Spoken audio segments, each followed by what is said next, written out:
오늘 토론은요. 여러분의 의견을 소개하면서 시작합니다. 먼저 청취자 2322님. 사소한 교통사고도 이보다는 더 진솔한 사과하겠습니다. 지금 일본이 하는 사과가 정말 진정한 사죄입니까?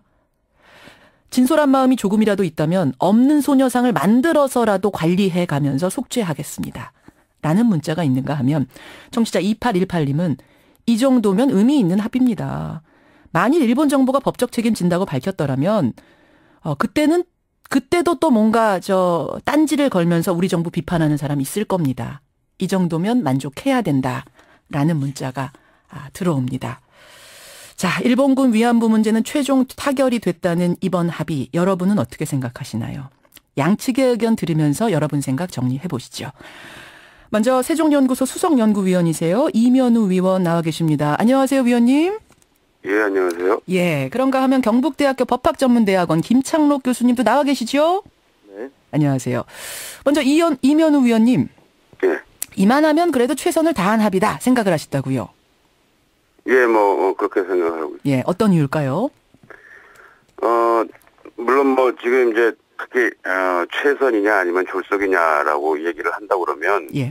아주 곤란한 질문이 되겠고, 저 역시도, 11월 1일 정상회담 이후에, 연내 타결을 하겠다는 식의 얘기를 오히려 우리 쪽에서 얘기를 했을 때 너무, 서두른다는 생각을 한 거는 사실입니다만, 예. 예. 그럼에도, 하여튼 이번 합의가 여태까지 일본이 보여줬었던 여러 가지 얘기들 중에서 가장 진일보된 측면이 있고, 그러니까 다른 같은 것보다도 책임을 통감한다고 하는 책임 얘기를 기본적으로 언급을 했고요. 책임을 통감한다라고 표현을 쓴 게 일단은 진일보한 거다. 예. 여태까지 여러 가지 담화라든가 사과 표현을 넘어선 것으로 해서 진일보라고 일단 생각이 된다 하는 말씀이고요. 예. 그런 이제 책임에 따른 어떤 이제 조치가 필요하다고 여태까지 계속적으로 한국 측에서 요구를 했었는데, 그러니까 이제 금전적인 내지는 그래서 금전적이기 때문에 또 배상적인 어떤 그렇죠. 의미를 함의할 수 있는 그런 것이 필요하다고, 그 정부 예산으로 하는 일본 정부 예산으로 되는 그런 것이 필요하다고 얘기했는데, 이제 그거 역시도 기본적으로 지금 재단이라고 하는 형태로 해서 어제 해줬다는 그런 측면. 그리고 세 번째는 이제까지 다들 잘 알려져 있는 것처럼 아베 수상이 결국 실행되지는 못했지만 고노다마를 폄훼한다고 그렇고 훼손하려고 어떻게 보면 여러 차례 시도를 했었습니다. 그 중에 하나가 결국은 고노다마라는 것이 한일 정부 간의 어떤 일종의 담합으로 했었다는 식의 경과보고 낸 것 같은 것이 대표적인 예라고 할 수가 있겠는데, 결국 그런 입장에서 아베 수상 역시도 일종의 자기 입장이라고 그럴까? 알겠습니다. 그것을 접었다고 볼 수 있는 그런 측면이 있다고 자, 생각합니다. 김창록 교수님. 네. 교수님은 왜 최선을 그래도 다한 협상이라는데 동의하지 못하십니까? 최선을 다했는지는 잘 모르겠습니다. 이거 당국이 나름대로 열심히 했겠죠. 하지만 이번 합의를 통해서 일본 위안부 문제가 해결될 수 있을지 매우 의문입니다. 예. 이번 합의가 여러 가지 문제가 있다고 생각을 하는데요. 예. 진전이라고 볼 수 있는 부분이 거의 없습니다. 진일보 했다라고 앞에서 우리 이면우 위원님 말씀하셨는데 진전이 없다고 보세요, 교수님은? 네, 그 부분에 동의하기 어려운데요. 일본 위안부 문제와 관련해서는 1995년에 일본에서 국민기금이라는 것이 만들어졌었죠. 예, 만들어졌었어요. 민간기금 모금하겠다. 네. 그때 당시에 사실은 민간모금보다는 정부에서 수령한 돈이 더 많았고요. 피해자들에게 일본국 내각 총리 대신이 사과의 편지라는 것을 전달했었는데요. 예. 이번에 발표된 내용은 그 사과의 편지에 거의 다 나와 있습니다. 그대로입니다. 그대로다. 도대체 뭐가 달라진 거냐? 근데 책임이라는 표현을 이번에 처음 썼다라고 앞에서 말씀하셨어요. 그렇지 않습니다. 당시 그 사과 편지에 우리나라는 도의적 책임을 통감하면서 이렇게 되어 있습니다. 그러니까 도의적이라는 단어가 빠진 거죠. 예. 도의적이라는 단어가 빠졌는데 회담이 끝나고 난 다음에 일본 외상이 곧바로 법적 책임이 아니다라고 그렇게 밝혔거든요. 어제 기자들 앞에서 그렇게 말했습니다. 그리고 박 대통령하고 아베 총리가 전화 회담을 했는데요. 일본 외무성 홈페이지에 떠 있는 그 전화 회담 기록에 따르면 아베 총리가 박 대통령에 대해서 일본 위안부 문제를 포함해서 1965년 청구 협정에 의해서 완전히 해결됐다는 입장을 다시 밝혔다 이렇게 나옵니다. 완전히 해결됐다는 입장을 다시 밝혔다. 자, 알겠습니다. 그 말은 법적 책임이 아니라는 의미거든요. 결국은 책임을 통감한다라는 그 표현 안에 법적 책임이 들어가느냐 마느냐. 다시 말해서 이게 개인적 범죄냐 국가적 범죄냐 이 부분이 결국은 법적 책임이 되는 건데 이번에 이걸 개인적 범죄로 취급하고 그냥 넘어간 건지 국가적 범죄로 보고 사죄를 한 건지 이 부분이 제일 중요할 것 같습니다. 먼저 김창록 교수님은 이거 여전히 개인적 범죄라고 본다 이렇게 보시는 거예요? 개인적 범죄, 국가 범죄라기보다는요. 예. 이 문제에 대해서 일본이 책임을 져야 되는데 일본의 책임이라는 부분이 이번 회담 결과에 선명하게 드러나지 않습니다. 국가의 책임이란 부분이 선명하게 드러나지 않는다? 예, 그렇습니다. 거기에 반해서 한국 정부가 최종적으로 종결시켜줬다라는 부분. 아하. 국제사회에서 비판하지 않는다는 부분. 예. 평화배와 관련해서 한국 정부가 뭔가를 하겠다는 부분은 예. 과도하게 드러나 있다. 이렇게 생각을 합니다. 이면우 위원님 어떻게 생각하세요? 국가적 범죄라고 인정을 하고 국가가 책임진다고 표현을 해야만 이게 공식적인 범죄가 되는 건데 지금 그런 표현이 빠졌다는 건데요. 예. 그러니까 그런 부분은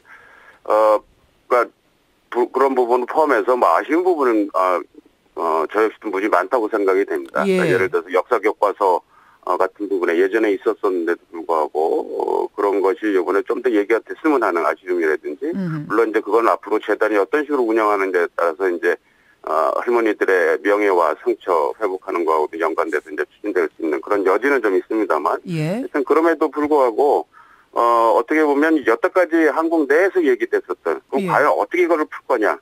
그러니까 일본은 법적 책임이라고 하는 부분은 다 끝났다고 자꾸 얘기를 하는데 예. 실질적으로 그러면 어떤 식으로 해결할 것이냐고 그래서 얘기됐었던 많은 부분은 결국은 정부 예산이었다고 저는 생각이 듭니다. 그러니까 그걸 뭐 법적인 부분에서는 우리 김 교수님 좀 더 잘 아실지 모르겠는데 막상 실제적으로 이걸 정치로 어떻게 타개해 나가겠냐라고 하는 차원에서 본다 그러면 지금은 제시된 그 두 가지였다고 저는 생각이 됩니다. 자, 그러니까 책임이라고 하는 얘기가 기본적으로 들어가야 되고 예. 그리고 그 책임이 법적이라는 말이 안 들어왔다 하더라도 그러면 정부 예산 그러니까 국가가 하는 거로 해서 되는 어떤 그 돈이 지금이 들어가야 된다고 하는 것이 어떻게 보면 실제적인 타결 방법으로 많이 제시가 됐었고 그런 차원에서 그것을 알겠습니다. 아마도 한국 정부가 지속적으로 요구를 해서 이번에 그렇게 된 것으로 생각이 듭니다. 그러니까 결국 우리 이면우 위원님은 이게 아쉽지 않다는 건 아니지만 현실적인 면을 보자. 결국은 뭔가 이걸 타결을 매듭을 지어야지 우리가 앞으로 나갈 수 있을 텐데 이 정도면은 그래도 받아들일 수 있을 정도 수준이 아니냐는 말씀이세요. 그건 한미일 외교 동맹 생각하고 경제적인 관계 생각할 때 이럴 수밖에 없다라는 말씀이신 거죠? 예, 그렇습니다. 자, 김창록 교수님. 이게 바로 이제 대부분 최선이었다라고 생각하는 분들의 의견인데 어떻게 보세요? 현실을 고려하지 않을 수가 없죠. 하지만 이 문제는 매우 커다란 문제고요. 상당히 뿌리가 깊은 문제입니다. 그렇기 때문에 섣부르게 해결해서는 안 된다라는 것을 동시에 생각을 해야 되고요. 이 문제는 한국 정부와 일본 정부 사이의 청구권 협정에 대한 해석이 완전히 다르기 때문에 발생한 문제거든요. 1965년 협정에 대한 해석이 다르기 때문에. 예. 그 부분에 대해서 2011년 헌법재판소 결정은 해석상의 분쟁이 있다. 예. 이걸 해결해라. 라고 결정을 했습니다. 그렇죠. 그런데 이번에 해당 결과 해석상의 분쟁이 해결되지 않았습니다. 여전히 일본 정부는 법적 책임이 없다라는 입장이고요. 예. 1965년에 끝났다라는 입장이죠. 그렇죠. 한국 정부는 65년에 끝나지 않았기 때문에 이번에 해결할 것이다라는 입장입니다. 예. 그러니까 이 문제가 출발선상에서 주어졌던 문제가 전혀 해결되지 않았다는 것이고요. 지금 10억의 성격에 대해서도 일본 정부가 법적 책임을 부정한다면 그것이 정부 예산으로 나온다라는 것만으로 일본이 책임을 진 것이다 라고 볼 수 있을지 의문이 드는 부분이 있고요. 법적 책임을 인정하지 않는데 과연 이 10억엔이 죄에 대한 배상이라고 볼 수 있겠는가 의문이 든다. 그 부분도 있고 그다음에 그 사과의 진정성 면에서요. 예. 그 아베 내각은 그 위안부의 강제성이 없다라고 하는 협의의 강제성이 없다라고 하는 내각 결의를 한 적이 있거든요. 예. 그걸 전혀 문제 삼지 않았습니다. 우리 그렇다면 아베 내각은 앞으로도 위안부의 강제성이 없다. 라는 식으로 계속 주장할 수 있다라는 것이 되게 되고요. 일본 역사 교과서에서 위안부 기술이 거의 다 빠졌는데 이 부분에 대해서 한국 정부가 문제 삼을 수 있는 방법이 없어졌습니다. 이제는 최종적이고 불가역적인 타결이라고 했으니까 공식 문제 제기가 불가능해졌다 이 말씀이신 거죠? 네, 그렇게 되지 않을까 매우 우려됩니다. 자, 이면우 위원님 이 부분 어떻게 생각하세요? 네. 불가역적이라고 도장을 꽝 찍어줬으니 이제 공식적인 문제 제기가 막혀버렸다. 제기의 방법이. 뭐 그런 측면은 아주 이제 어떻게 보면 새롭다고 그럴까 지속적으로 그거를 요구한다는 얘기는 아마 있었고요. 그러니까 최종적으로 이번 합의가 이루어지면 최종적으로 하자. 더 이상 이거에 대해서 얘기하지 않자. 말자란 요구는 계속 있던 걸로 알려져 있었고 그래서도 아마 조심스럽게 했던 걸로 알고 있습니다. 그래서 그거 보시면 상기한 두 가지가 성실히 진행된다는 전제하에서라는 식의 이제 어떻게 보면 우리도 단서를 달고는 있는데, 그러니까 그런 차원에서 앞으로 좀 더 또 뭐 얘기될 수 있는 여지는 저는 뭐 있다고 생각이 됩니다. 이렇게 불가역적이란 단어, 최종 타결이란 단어를 썼어도 우리가 문제 있을 때는 문제 제기할 수 있는 건가요? 저는 그렇다고 생각이 됩니다. 기본적으로 지금 뭐 어떤 문서에 된 건 아니고 물론 이제 가장 중요하게는 지금 예를 들어서 미국 쪽에서 환영의 메시지를 보내고 중국이나 대만 이쪽에서는 이쪽에 롤모델식으로 이제 생각을 얘기를 하고 있습니다. 그러니까 그게 지금 일단은 우리가 합의했다고 하는 차원에서 물론 제가 말씀드린 대로 전제가 있긴 하지만 우리가 지켜야 되는 부분은 있죠. 근데 좀 전에 말씀드렸던 그런 전제로 해서 우리가 지금 제대로 진행이 되고 있지 않다라고 하는 우리가 타당한 이유가 있다고 그러면 저는 뭐 알겠습니다. 문제는 없다고 생각해요. 김 교수님. 이게 완전 최종이 아니다. 문제 있을 때 문제 제기를 할 수도 있으니까 괜찮다라고 하시는 부분에 대해서 어떻게 보세요? 사실은 그 모든 합의는 상황이 바뀌면 달라질 수가 있죠. 하지만 이번 합의문을 보게 되면 그 최종적 그리고 불가역적이라고 하는 그 같은 부분 앞에 일본 정부가 취해야 될 조치가 확실하게 규정이 돼 있는데요.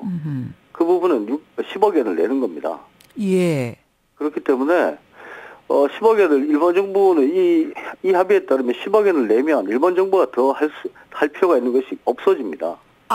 그러니까 문제 제기를 하려면 일본 정부가 조치를 제대로 안 했다는 단서가 있어야 되는데 그건 고작 10억 엔, 100억 뿐이다. 100억 내고 나면 일본은 할 만큼 다 한 게 되는 거라 이 말씀이시군요. 지금 이 합의문을 읽어봤을 때는 그렇게 되고요. 그다음에 만일 그렇다면 100억 엔이라는 돈은 물론 100억 원, 100억 원이죠. 큰 돈입니다만 우리 국민들이 모은다거나 우리 정부가 낸다거나 하는 것이 불가능한 일은 아니거든요. 알겠습니다. 알겠습니다. 자, 제가 뭐 짧게 한 가지만 더 의견 좀 여쭙고 싶은 게 소녀상 이전 문제입니다. 이번 합의가 굳이 아니었더라도 대사관 앞에 세워둔 그 소녀상은 좀 이전하는 게 맞다는 의견도 있었고 아니라는 의견도 있었고 좀 분분했는데 이면우 위원님은 어떤 쪽이셨어요?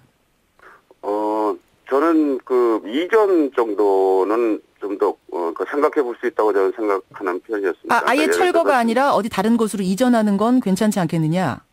그렇죠. 그러니까 이제 좀 전에 얘기 나왔었던 그런데 법적 책임이라고 그럴까? 그 책임에 대해서 언급을 하고 그거에 대해서 그거를 제대로 표현하기 위한, 실행하기 위한 어떤 그 정부 예산, 뭐 이런 식의 이제 그 조건이라고 그럴까? 우리가 어떻게 보면 주되게 얘기했었던 부분이 충족이 된다고 하면, 여러 가지 이제 외교적인 그런 측면도 있고 해서 다른 쪽으로 이전을 한다든지, 예를 들어서 지금 그 추모 공원 화되고 있는 문제라든지 아니면 새로운 재단 어떤 부지라든지, 그래서 우리 그 할머니들의 명예와 성처가 좀 더 복구된다고 할까, 회복될 수 있고, 알겠습니다. 그런 것이 좀 더 상기될 수 있는 차원으로 해서 한다고 그러면, 김 교수님은 어떻게 보세요? 이 이전 문제. 이 문제는 매우 뿌리가 깊은 문제고요. 그리고 피해자들이 살아계시는 동안에 해결해야 되는 문제인데 그분들이 원하는 것은 진정한 사과입니다. 그런데 평화비라는 것을 시민들이 모금을 해서 거기에 설치한 거고요. 그 부분에 대해서 지금까지 법적으로 문제가 됐던 것이 없습니다. 그런데 이번에 회담 결과가 매우 미흡한데도 불구하고 일본 측에서 그것을 강하게 요구했고 한국 정부가 받아들였다라는 것은 왠지 모양이 이상하다. 사과를 하는 입장에서 그와 같은 요구를 강하게 했다는 것이 그 사과의 진정성이 있는지를 다시 한번 생각하게 하는 것이 아닌가. 사죄하는 입장에서 그런 전제 조건을 깔 수가 있는 거냐 이런 말씀이신데, 그러니까 이전 안 하고 그냥 세워두는 게 맞다 이쪽이세요, 김 교수님은? 자, 그 문제는 한국에서 시민들이 피해자들이 결정할 문제고요. 피해자들이 결정할 문제다. 그 문제는 그 문제가 얼마나 많이 해결되느냐에 따라서 달라지지 않겠습니까? 자, 알겠습니다. 우리 청취자 여러분의 의견도 굉장히 많이 들어오는데요. 졸속합의다라는 쪽의 의견이 좀 더 많이 들어옵니다. 하지만 양쪽 의견은 잠시 후에 좀 소개를 해드리도록 하고 밖에서도 정리를 좀 해주십시오. 오늘 교수님 고맙습니다. 위원님 고맙습니다. 네, 수고하세요. 오늘 두 분과 함께 한일 위안부 협상에 대한 논의 짧지만 허심탄회하게 해봤습니다. 경북대학교 법학전문대학원 김창록 교수, 세종연구소 수석연구위원 이면우 위원이었습니다.